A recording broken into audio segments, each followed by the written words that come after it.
अपन magnetic field के अंदर चलेंगे। तो अपन ने पिछली क्लास के अंदर मैग्नेटिक फील्ड चुंबकीय क्षेत्र की परिभाषा, आर स्टेट के प्रयोग और चुंबकीय बल। तो चुंबकीय बल का जो फॉर्मूला आया था वो F बराबर आया था Q into V cross B, ये फॉर्मूला बना था। और जब अपन ने इसको यहाँ से हटाया था तो F बराबर आया था QVB sin थीटा m, ये वैल्यू है हमारे पास। तो यहाँ से दो कंडीशन लगाई थी, यदि थीटा बराबर 0 या 180 डिग्री हो, यदि थीटा बराबर 90 डिग्री हो, तो ये अपन ने दो कंडीशन लगाई थी। इसके अंदर आर स्टेट के प्रयोग किए थे कि भाई आर स्टेट ने कोई धारावाही चालक तार लिया था, उसके नीचे चुंबकीय सुई रखी थी और उसमें धारा प्रवाहित की क्लॉकवाइज और एंटी क्लॉकवाइज। तो चुंबकीय सुई विक्षेप अपोजिट साइड के अंदर आया था, तो वो स्टडी किया था अपन ने। अब इसके बाद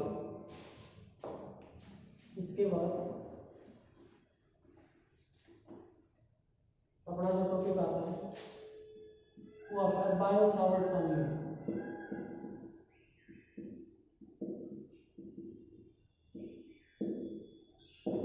ये बायो सावर्ट का नियम, ये टॉपिक आता है अपने पास। तो इसमें सबसे पहले अपन एक छोटी सी परिभाषा पढ़ेंगे, धारा अवयव। ये छोटी सी परिभाषा पढ़नी है अपन ने, धारा अवयव की परिभाषा पढ़नी है अपन ने। तो धारा जो अवयव होता है, तो किसी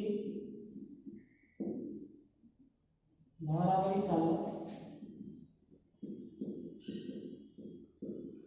चालक में प्रवाहित धारा तथा क्षेत्रफल अल्पांश की लंबाई के गुणनफल को धारा अवयव कहते हैं।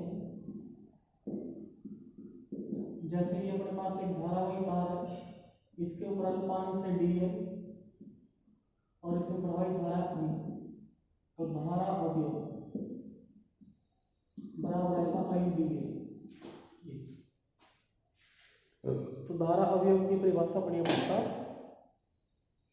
कि किसी धारावाही चालक तार में प्रवाहित धारा तथा क्षेत्रफल अल्पांश के गुणनफल को धारा अवयव कहते हैं। तो ये इसकी परिभाषा बनेगी। तो जो धारा अवयव होता है, धारा अवयव एक सदिश राशि होती है, एक सदिश राशि होती है। इसकी दिशा प्रवाहित धारा के अनुदिश होती है, इसकी दिशा प्रवाहित धारा के अनुदिश होती है। तो ये धारा अवयव है हमारे पास। अब हमारे पास सवाल आता है कि बायो सावर्ट का नियम क्यों पढ़ते हैं। तो धारावाही जो चालक तार है अपने पास, अगर अपन उसमें धारा प्रवाहित करें और धारा प्रवाहित करने अपन उसमें अपन ने चुंबकीय क्षेत्र का मान निकालना हो, तो उस स्थिति के लिए अपन बायो सावर्ट के नियम का स्टडी करते हैं अपन। तो देखो बायो जो सावर्ट है, इसके ऊपर चलते हैं अपन।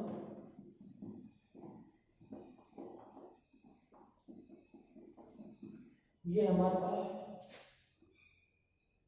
एक तार है, इसमें प्रवाहित धारा है कैपिटल I और इसकी यहाँ से यहाँ तक की लंबाई है dl,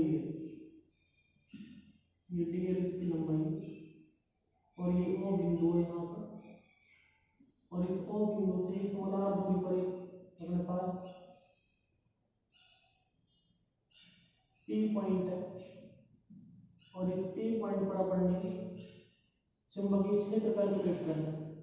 इस P पॉइंट पर अपन ने चुंबकीय क्षेत्र कैलकुलेट करना है अपन ने। अब यहाँ पर ये धारावाही जो अल्पांश है ये, और इसके मध्य बढ़ने वाला जो कोण है ज्या कोण, ये थीटा है अपने पास। ये बढ़ने वाला जो ज्या कोण इसको थीटा बोलते हैं अपन। इसमें प्रवाहित धारा अपन नहीं मानी। तो अब इस स्थिति में अपन इस P बिंदु पर dV का मान निकालना है। 20 से बढ़ता चुंबकीय क्षेत्र, बीच से चुंबकीय क्षेत्र बढ़ता है।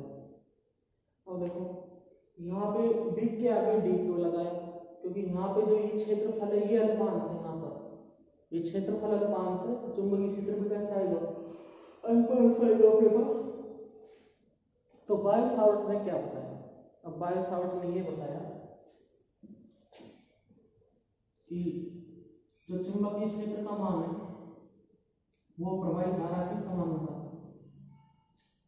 बायो सावर्ट ने ये बताया कि जो चुंबकीय क्षेत्र आएगा उसका मान प्रवाहित धारा के होता है समानुपाती।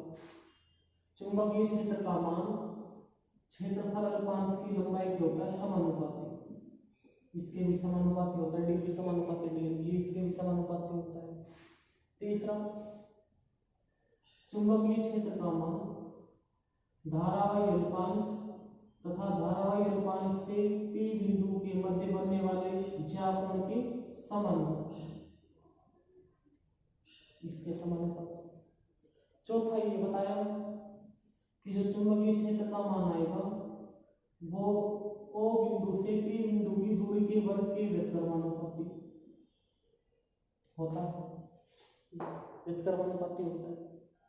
तो बायो सावर्ट ने ये बताया कि जो चुंबकीय क्षेत्र का मान है वो प्रवाहित धारा के समानुपाती, क्षेत्रफल अल्पांश की लंबाई के समानुपाती तथा ज्या कोण के समानुपाती तथा जिस बिंदु से और जहां पर चुंबकीय क्षेत्र ज्ञात करना है उनके बीच की दूरी के वर्ग के व्युत्क्रमानुपाती होता है। ये व्युत्क्रमानुपाती आएगा, इसके ये व्युत्क्रमानुपाती होता है। अब समीकरण 1, 2, 3 व 4 इन सारों को एक साथ राइट करेंगे। तो समीकरण 1, 2, 3 व 4 से तो जो dB का मान आएगा वो समानुपाती आएगा I D L sine theta upon आ जाएगा। चारों को एक साथ राइट कर दिया और dB बराबर आएगा अपने पास mu naught upon 4 pi I D L sine theta upon R square. तो ये समीकरण नंबर अपने पास 5, जहां म्यू नॉट अपॉन 4 पाई इसको बोलते हैं समानुपाती नियतांक, इसको पर समानुपाती नियतांक बोलते हैं, ठीक है। और जो म्यू नॉट होता है इसका मान होता है 4 पाई × 10⁻⁷ हेनरी पर मीटर और इसको बोलते हैं निर्वात की चुंबकशीलता, इसको निर्वात की चुंबकशीलता कहते हैं, इसको म्यू नॉट को। तो ये आपका हमारे पास म्यू नॉट इक्वल टू निर्वात की चुंबकशीलता। अब इसको अपन सदिश रूप में कैसे राइट कर सकते हैं, सदिश रूप में तो यहां से dB इक्वल टू आएगा अपने पास म्यू नॉट अपॉन 4 पाई आई और dl इंटू आर कैप और अपॉन में आर स्क्वायर। जहां पर अपने पास साइन थीटा आता है, साइन थीटा के लिए आता है क्रॉस, और जहां पे कोस थीटा आता है वहां पे आता है डॉट। तो यहाँ पे dl है तो इसके ऊपर वेक्टर सिंबल लग जाएगा, वेक्टर सिंबल केवल l के ऊपर आएगा, d के ऊपर नहीं आएगा। तो ये जहाँ पे साइन थीटा है, साइन थीटा के लिए क्रॉस लगा देंगे और यहाँ पे आर कैप, ये जो आर कैप होता है यूनिट वेक्टर होता है, ये इस फिजिकल क्वांटिटी की डायरेक्शन को डिनोट करने के लिए काम में आता है। यहाँ पे जो dB है ये फिजिकल क्वांटिटी है, ये चुंबकीय क्षेत्र है, ये फिजिकल क्वांटिटी है अपने पास। अब यहाँ से जो ये आर कैप होता है इसकी वैल्यू ये होती है अपने पास R vector upon R vector का मान होगा, इसको यहाँ पे पुट कर सकते हैं अपन। तो dB इक्वल टू आएगा अपने पास mu naught upon 4 pi I dl into R vector upon R cube, इसकी वैल्यू यहाँ पे पुट कर सकते हैं अपन। तो ये इसका सदिश रूप आ जाएगा। ये वाला एक नंबर में आता है स्तंभ के अंदर कि बायो सावर्ट के नियम को सदिश रूप में लिखें। तो ये वाला इसका मैग्नीट्यूड की फॉर्म के अंदर है, ये वाला मैग्नीट्यूड प्लस डायरेक्शन दोनों फॉर्म के अंदर है, तो ये वाला आ जाएगा अपने पास। अब ये जो चुंबकीय क्षेत्र अपने पास ये अल्पांश है, अल्पांश का मतलब होता है कम, और अपन ने टोटल निकालना है। तो इसके लिए इक्वेशन नंबर 5 का दोनों तरफ आपने इंटीग्रेशन करना पड़ेगा, इसका समाकलन करना है बच्चों को। तो इस संपूर्ण तार के कारण आता है, संपूर्ण तार के कारण चुंबकीय क्षेत्र तो b इक्वल टू आएगा समाकलन dv। तो b इक्वल टू आएगा आपके पास इनकी वैल्यू पुट कर दो mu naught upon 4 pi I dl sin theta upon r square. ठीक है, तो ये कंप्लीट हो जाएगा आपके पास। तो ये बाय-सॉर्ट का नियम अपने पास, ये बाय-सॉर्ट का अपन नियम स्टडी करना है अपन ने। अब इसके बाद देखिए अपन ने जो है इस टॉपिक के बाद अपन ने इसके अंदर दो कंडीशन भी लगा सकते हैं यहाँ पर। तो केस नंबर 1 अपन ये लगा सकते हैं यहाँ पर, केस नंबर 1 यदि थीटा बराबर 0 या 180 डिग्री हो तो देखिए इसका मतलब क्या है, थीटा बराबर 0 या 180 डिग्री हो तो देखिए इसका मतलब क्या है आपके पास।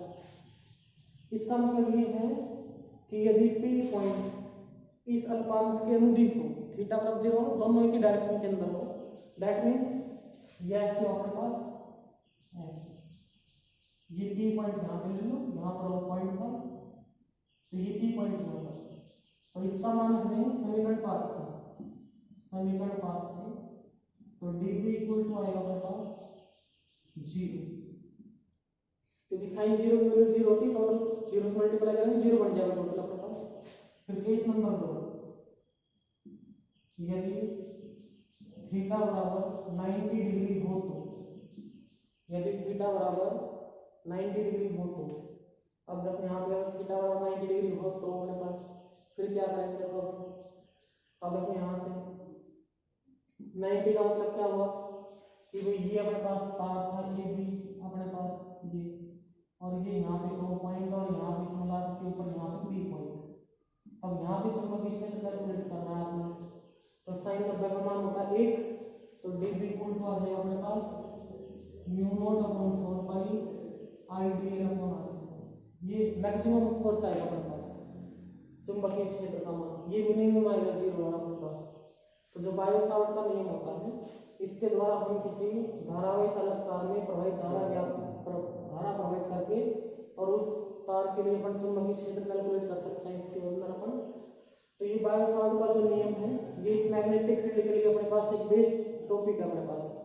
तो इस टॉपिक के ऊपर ये सारा पार्ट अपने पास कंप्लीट हो जाएगा, जितने भी अपने पास ये यूनिट है ये इसी के ऊपर डिपेंड है। इसके अपन ने आगे अनुप्रयोग पढ़ने हैं अपन ने बाय-सॉर्ट नियम के अनुप्रयोग। तो ये है अपने पास बाय-सॉर्ट का नियम। अब हमारे पास 4 नियम आते हैं चुंबकीय क्षेत्र की दिशा ज्ञात करने के, 4 नियम होते हैं हमारे पास चुंबकीय क्षेत्र की दिशा ज्ञात करने के लिए। 4 नियम का अपन प्रयोग करते हैं। तो देखिए 4 नियम कौन कौन से हैं। टॉपिक है हमारा चुंबकीय क्षेत्र की दिशा ज्ञात करने के नियम।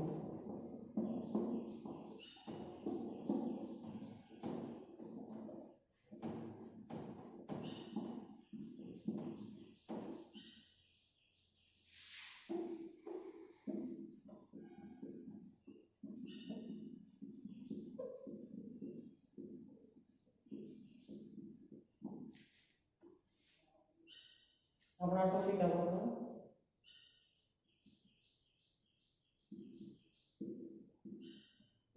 चुंबकीय क्षेत्र की दिशा ज्ञात करने के लिए।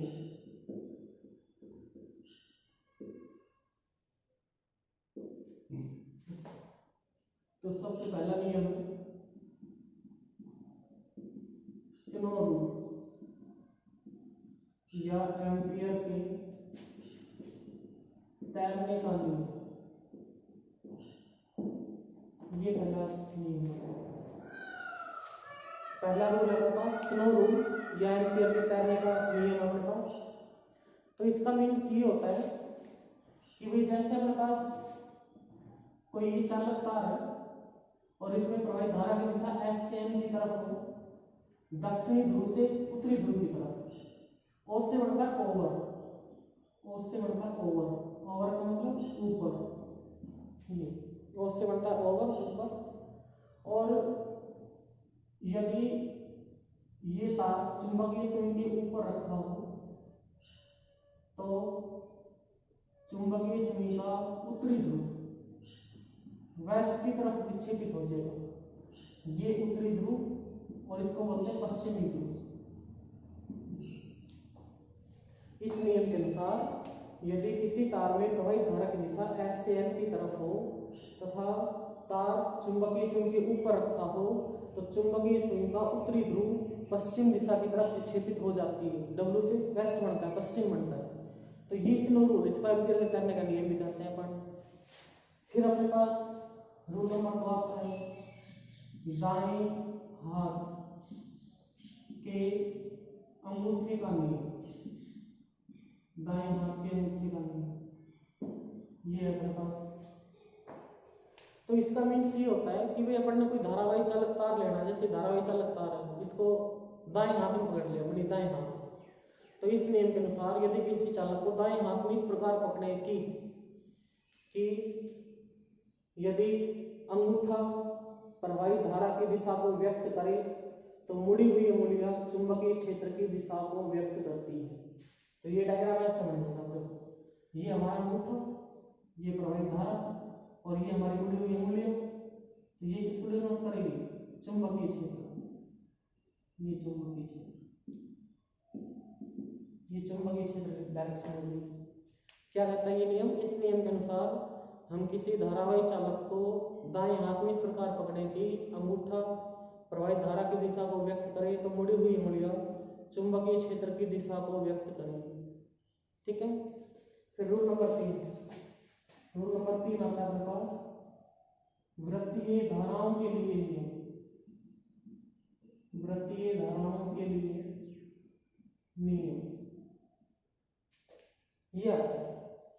तो ये इसका अपोजिट है कि भाई हम किसी, जैसे अपने पास कोई वृत्ताकार, कोई अपने पास जैसे ये मान लो चालक अपने पास, इसको अपने ऐसे पकड़ लिया तो यदि ये मुड़ी हुई अंगुलियां प्रवाहित धारा की दिशा को व्यक्त करे तो अंगूठा चुंबकीय क्षेत्र की दिशा को व्यक्त करेगा।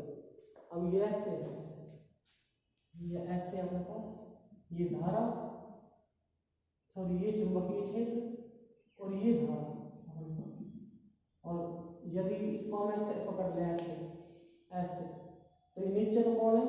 बी, और ये मुड़ी हुई अंगुली है ये प्रवाहित धारा की दिशा और ये डिनोट करेगा बी, ये बन जाएगा अपने पास। ठीक है। फिर अपने पास नंबर 4 का आता है मैक्सवेल का कॉर्क पेच नियम। मैक्सवेल का कॉर्क पेच नियम ये आता है अपने पास। तो ये नियम ये कहता है अपने पास कि इस नियम के अनुसार यदि हम किसी चालक के अंदर कोई अपने पास जैसे स्क्रू है, स्क्रू को यदि अपन क्लॉकवाइज मूवमेंट कराते हैं, स्क्रू को अगर अपन ने क्लॉकवाइज मूवमेंट कराया तो वो उससे ऑब्जेक्ट के अंदर जाएगा। तो जो मूवमेंट कराने की जो डायरेक्शन है क्लॉकवाइज मूवमेंट कराओगे तो वो उसके अंदर जाएगा आगे। तो जो मूवमेंट करा रहे हैं क्लॉकवाइज वो तो चुंबकीय क्षेत्र, और जो आगे बढ़ने की डायरेक्शन है वो प्रवाहित धारा की डायरेक्शन।